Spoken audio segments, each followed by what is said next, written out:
Hey y'all, welcome back to Mulberry Branch Farm. It's Ashley here with you again, and tonight I'm bringing you guys along on what a typical evening on the farm looks like. I hope y'all enjoy. Oh, Tom Two Feathers.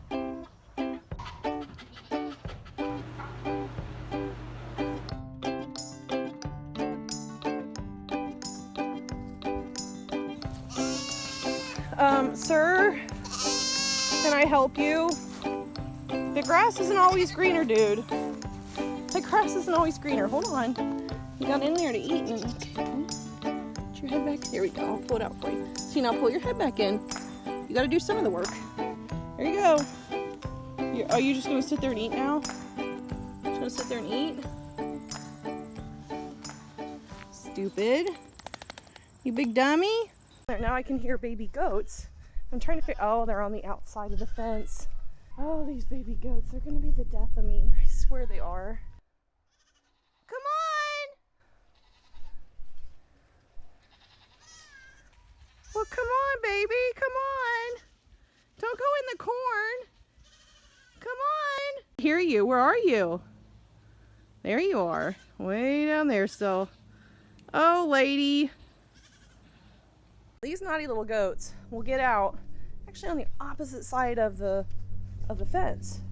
There's one or two portions where they're still slipping through, but the bad thing is that all of my ladies will come back up here when I get home. They know about what time they're supposed to get fed, so these little babies will get stuck on the other side of the fence and they start screaming, which usually that's a good, it warns me that they're out, but it also can warn predators that they're out too, and they don't have the protection of the herd. What little protection the herd would be. Okay, I've decided to go get her. You come here? Come on, let's go back in. Don't run from me, come on. I'll put you back in. Come on. That's a good girl. Come on, lady. Come on, I'll put you back. Come here, little one. Wait, lady.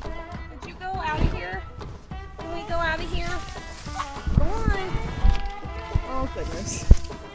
Come on. Come on, little girl. Go on. Just, can you let me catch you? She's like one of my least friendly ones, too. Come on, baby. Come on. Oh, jeez. I'm just gonna chase you around. All right, let me see if I can open this fence and prop it so she can actually come back on her own accord. I feel like she's rescued herself.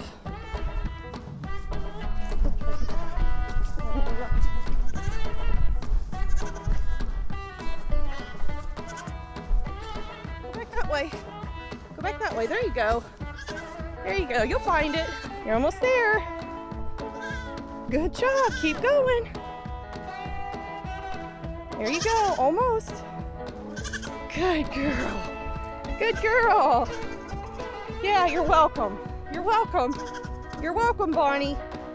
Nothing like a baby goat escaping to kind of get you to inadvertently inspect your fence.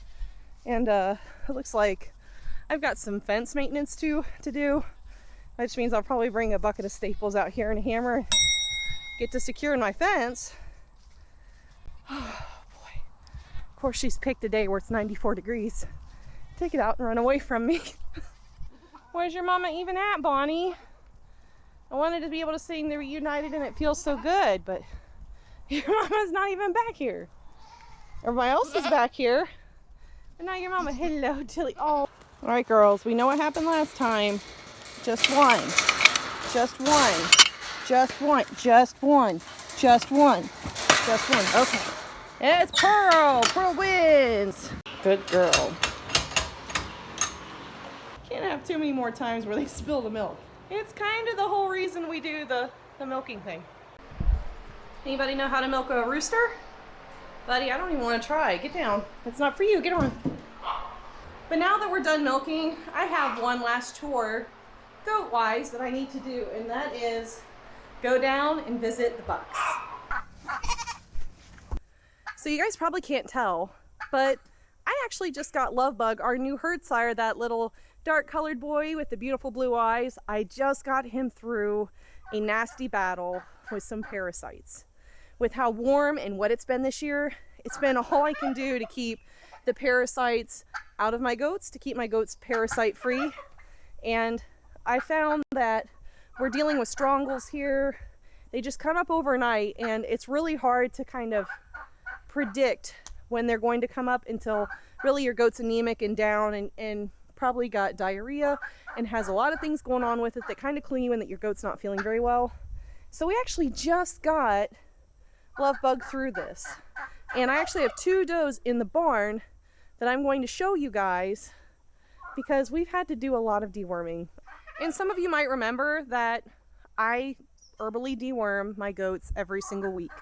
And while I wanted to get away from chemical dewormers, especially with my milking does, so that I don't have a withdrawal period from their milk and that I can consume it all the time, with them also being prevented from picking up parasites that are very prevalent here in the area and that our goats just seem to have a weakness for, there's a time and a place for chemicals.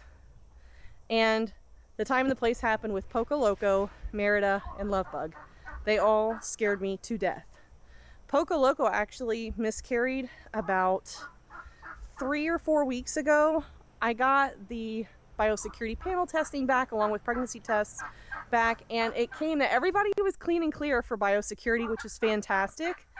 It showed that Poco Loco and Merida were pregnant, but I noticed that Poco Loco had miscarried one morning, and I dewormed her. I gave her penicillin, and my first thought was that she had an infection, that probably something inside had gone wrong where her body just aborted the fetus.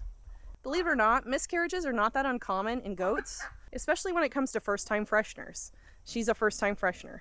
So I gave her penicillin for 5 days, like my vet had suggested, to make sure that there was any infection that caused the miscarriage to go ahead and kind of catch it on the fly.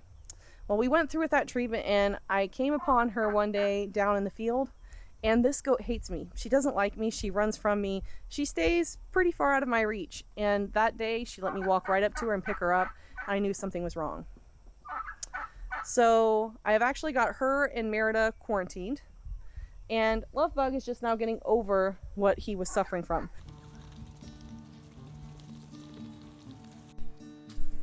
I see you guys in there. I see you running amok. Why are you out?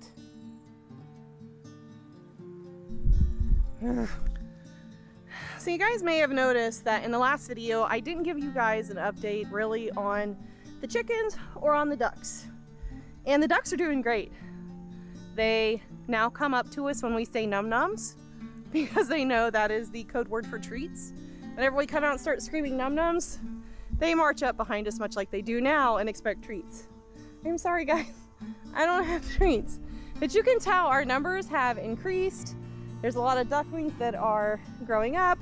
We have some that just get out, and right now they are destroying my corn. They're destroying my corn. Last year it was the storms, and this year it's the ducks. And as you guys may have learned during YouTube's worst garden tour, you know that the ducks have been raiding our corn and that we've just kind of surrendered it to them. There are plenty of ears that are tall enough that the ducks can't get to, and that they're not strong enough to push the stalks over. But there are a few that are low to the ground that we just can't help but surrender to the ducks. And I'm okay giving it to the ducks. I'd rather our ducks get it than our raccoons or deer. But we do have some bad news when it comes to ducks. We are being plagued by a monstrous red-tailed hawk. I'm pretty sure it's the same hawk that destroyed all of my guinea keats last year. And just as a warning, this next little bit that you're going to see is a little graphic. I'm going to show you how we know that there's been a hawk preying on our duck yard. So if you're squeamish, you may want to fast forward. Hawks usually kill by diving down onto their prey, stunning them, and then suffocating them. Then they start plucking feathers. Not far from those feathers, we found the remains of the duck. And my husband actually saw the hawk on the duck, and the hawk flew at him when he interrupted her kill. And there it sits, guys. He sits right there all the time and watches my fields for my birds. So I don't know what to do about him other than the pie tins and reflective stuff, because I really don't want to keep losing animals to him, and I guess I just need to electrify my fences, huh? From the moment this clutch hatched, I knew there were two that I really wanted to keep. There was a beautiful chocolate duck hen in there, and there was a beautiful lilac or lavender drake. And I will be darned if those are the only two ducks that the hawk has left evidence that he's taken or she's taken. If with it being so big and the way that birds of prey grow, I'm going to assume that it's a big female red-tailed hawk. And most of you know that red-tailed hawks are a bird of prey, therefore they are protected in all states. So I need to figure out a way to try to deter this bird from coming into my yard and preying on my ducks. I know. This just isn't going to cut it. But we do have plans for a new duck pen. We plan to build a new building and to have a nice permanent run, because even though we've got this Premier 1 on, I don't have it electrified. I felt bad for the little ducklings. I didn't like them getting zapped, but what it's done now is that it's taught that some of these juveniles will go into points right here, and they will just kind of push it down and fall their weight into it and push right through. And that's how they're getting out into my corn, and that's how they're getting out into my yard, making them prey for the hawk. So first and foremost, it's my fault. I need to improve my run. I need to improve my building, just their living conditions altogether. And that's definitely in the works, but I will say lumber prices has kind of put a little bit of a damper on our building project. So while I'm sharing my woes of raising ducks with you, I know that this is my fault. And I know that I have to deter this hawk in some way. I'm hoping, like with something shiny, I heard that if you can disrupt their vision, they get really uncomfortable and they don't want to be in the area. So like pie tins hung up, or there's specific reflective bird toys that you can put up that will deter a hawk. But I have a feeling I'm going to lose a lot more until we can get our next project underway. And as you guys know, that means that the garden has to move first. And we're almost done with gardening season. We're almost done with our grow season here, but we've probably got another month and a half of it. So I may have to pull up my garden early to protect my ducks. I may have to pull out some food to protect my other food. You ought to be ashamed of yourselves. Look at what they're doing. It's despicable. I know what you're doing. You should be ashamed. You too. And you as well. You should be ashamed too. And I bet you all can tell just by tonight's fiasco that just gives you a feel. This is just kind of like an everyday occurrence. Goats get out, goats get stuck. We have issues with ducks, we have issues with predators. That's just kind of what life on a farm, on a homestead is like. We're just constantly rolling with the punches here. We have a lot of losses, but we also have a lot of wins. And I can appreciate the lifestyle that I've chosen for what it is, and I hope that you guys enjoyed coming along with us.